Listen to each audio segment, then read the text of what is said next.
መርማሪው ማሁል ክፍል 23 ቀጥሏል። የባለፈው ጥያቄ መልስ እንግሊሽ ካላችሁ ትክክል ናችሁ። የዛሬው ጥያቄያችን ደግሞ በውሃ ውስጥም መሬት ላይም ሊኖር የሚችል እንስሳ ማን ይባላል? መልሶቻችሁን ጻፉልን። የምንለቃቸው ቪዲዮዎች ደግሞ እያያችሁ ሰብስክራይብ እና ላይክ ሳታደርጉ እያለፋችሁ ስለሆነ ቪው ቀንሶብናል። ስለዚህ ሁሉ ጊዜ ስትጀምሩ ላይክ እና ሰብስክራይብ አድርጉ። እናቷ ሞታባት አሊያ የወሰደቻት ዞያ የምትባለው ልጅ መንገድ ላይ የሆነ ችግር አጋጠማት። ልቀቁኝ! ያዛት እንዳታመልጥ።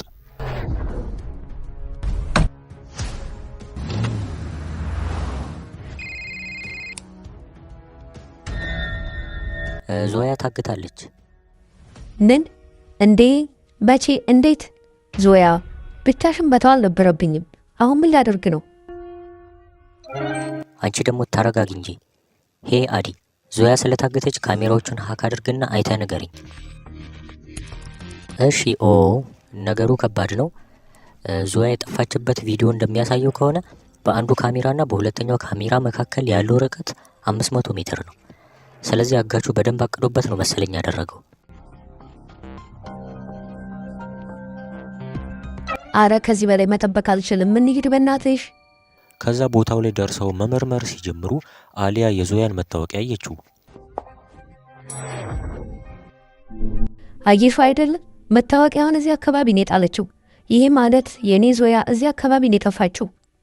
የኔ ዞያ የት ነሽ? የት ሄድሽብኝ?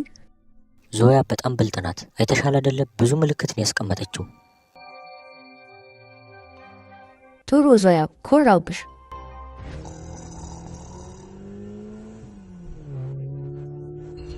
እና አሊያ እየፈለጉኝ ሊሆን ስለሚችል የሆነ ነገር ማድረግ አለብኝ።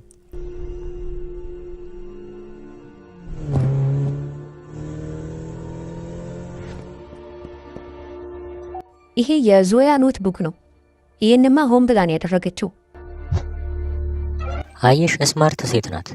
አዲ እስኪ ፈጠን፣ እነዚህ እቃዎች የጣለውን መኪና አይተህ ንገረኝ።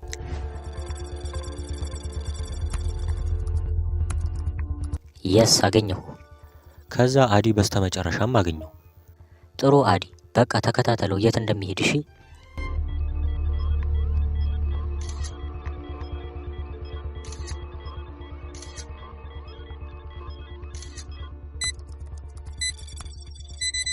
ይኸው ልኬልሻለሁ። በቃ ከዛ ከላከላቸው በኋላ ከቦታው ላይ ደረሱ እና ጫካ ውስጥም 3 መኪኖችን ያገኙ ሲሆን ሁሉንም ፈተሹ።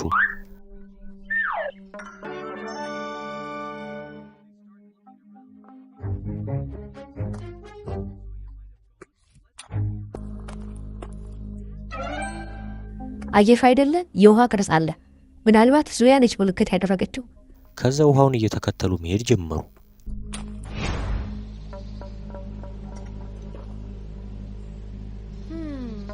እቺ ሴት የሆነ ነገር እያለች ነው። ባክ ውሃን የጠየቀችው ስጣት።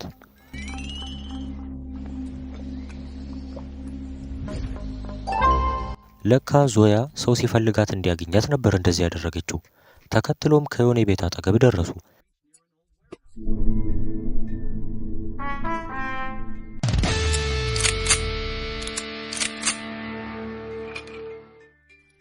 ወደ ውስጥ ሲገቡም ዞያ ታስራ ወንበር ላይ ሲያዩት ሁሉም ደነገጡ። ዞያ ወይኔ፣ ደህና ነሽ ግን? ደህና ነኝ። እስካሁን አግተው እኮ ወሰዱኝ። አሊያ እንደምትመጪ ገምቼ ነበረ። ኦ ኖ፣ እኔ ፈርቻለሁ። እነዚህ ሰዎች እቅዳቸው ሌላ ነው መሰለኝ። አዎ፣ አላማቸውን ቶሎ ማወቅ አለብን። እንዳገኘሁት መረጃ ከሆነ በመርከብ አድርገው ከሳውዝ አፍሪካ እየወጡ ነው። እኛን ጋር ለማገባት ደግሞ ዞያን አግተዋል እና ተደብቀው ወጥተዋል።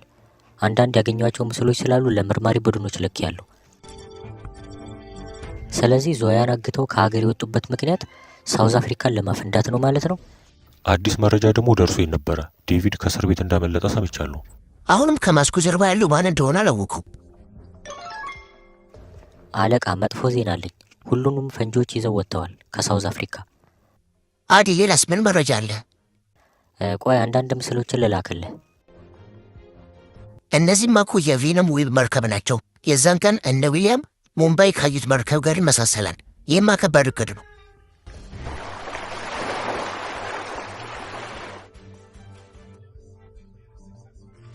አለቃ፣ ሁሉም እቅዳችን ሰርቷል።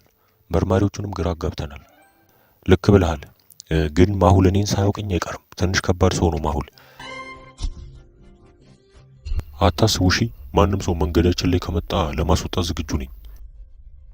አሁን በቃ ልሄድ ነው። የእኔን ትዕዛዝ ብቻ ጠብቁ። አቅጣጫ ልክላችኋለሁ። ለአሁኑ መርከቡን ወደ ድብቅ ደሴት አድርሱት።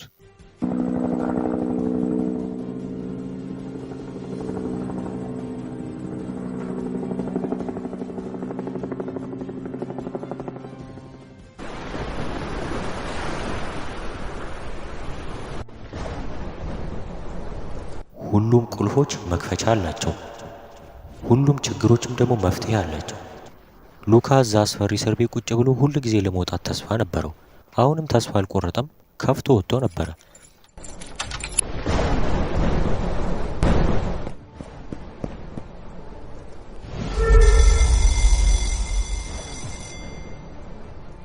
እያንዳንዳቸው የሉካ እንቅስቃሴዎች አደጋ ላይ ስለሆኑ የመጨረሻው ሊሆን ይችላል።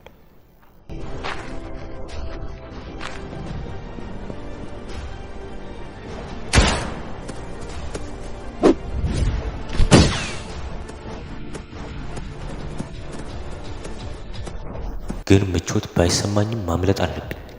ነፃነቴን ለማስጠበቅ የትኛውንም ችግር አልፌ እሄዳለሁ።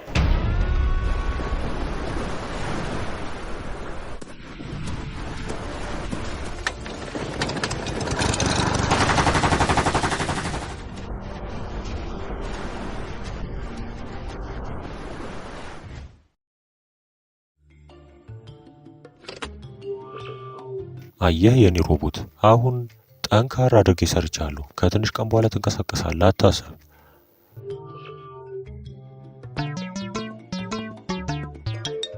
ይሄ በተን ምንድነው? እስኪ እንየው።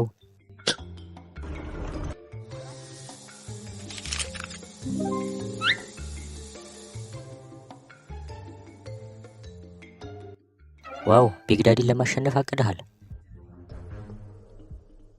አየኸው፣ ማርኮ እኮ አምልጧል። እስኪ አዲ ቪዲዮን አቁሙ። እና ሳይንቲስቱ ለምን ይመስላችኋል አዲ ቪዲዮን እንዲያቆም ያደረገው?